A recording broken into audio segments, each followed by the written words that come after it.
Hello everyone, this is SpeakUP and you'll be learning some of the basic words used for directions in Filipino.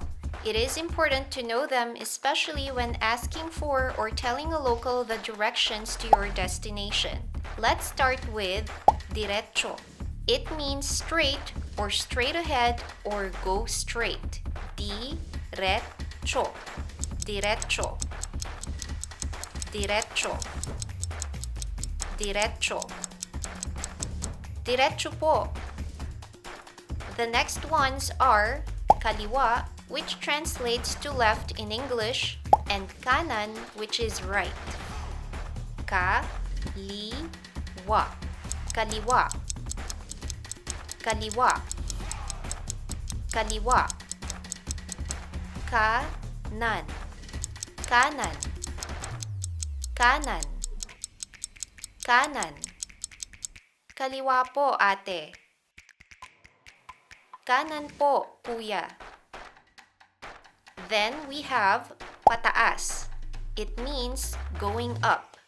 Pa-ta-as. Pataas. Pataas. Pataas. Pataas po. Pataas po, kuya. Pataas po, ate. Pababa is going down. Pa-ba-ba. Pababa. Pababa. Pababa.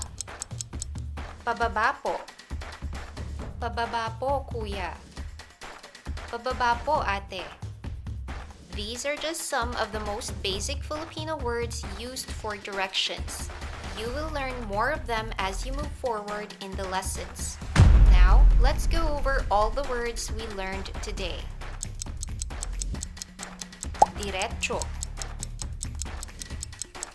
Kaliwa. Kanan. Pataas. Pababa.